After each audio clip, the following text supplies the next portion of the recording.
what's your message for your sister? Ang message ko sa sister ko, nasasabak ngayon sa Miss Universe, of course. First time na represent ang Patero sa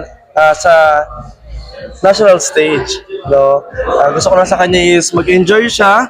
And of course, lagi siyang mag-pray kay God na gabayan siya sa lahat. And nandito lang kaming family niya, nasusuportahan siya sa lahat ng bagay at lahat ng oras. And of course, kuya, kanyang personal na makeup artist, kahit saan siya pumunta, sama ko siya. Yun. How does it feel for you na ang personal hair and makeup artist mo ay sarili mong kapatid? Ano yun, nakatipid ba? Or masaya? Masaya para sa feeling mo? Kasi mas medyo gamay niya yata yung style. Yes, super saya. Ever since that I've started joining pageants, si Kuya na yung nag-makeup sa akin. Ever since my first pageant, barangay pageant, and then up until now, siya lang ang magawa ng makeup ko.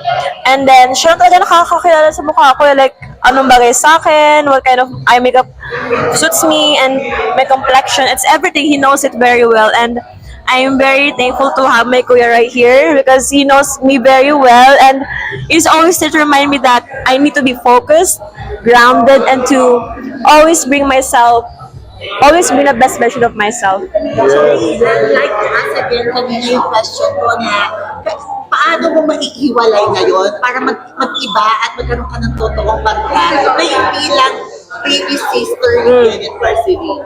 Of course, I have to make a wonderful performance sa stage, and I need to make myself worth it. You know, I need to make myself worthy to be able to call my name, to call my own name, and I need to earn that.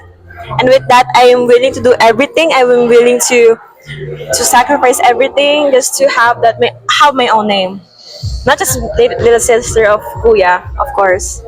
Na napakadaming fans dito ni Kenneth Marcelino. Yes! Supporting you also. So, it's about high time para mag-invite every mga fans Kenneth para supportahan nila ka ng previous sister. Yes.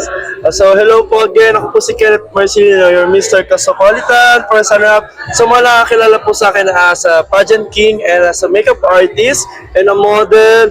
So, sa mga taong na inspire ko na gumawa ng mabuting bagay and mag-share ng positive impact sa lahat ng tao. So, ito po ang aking sister na napakaganda and napaka-talino, and sana po masuportahan po natin siya sa kanyang journey sa Miss Universe.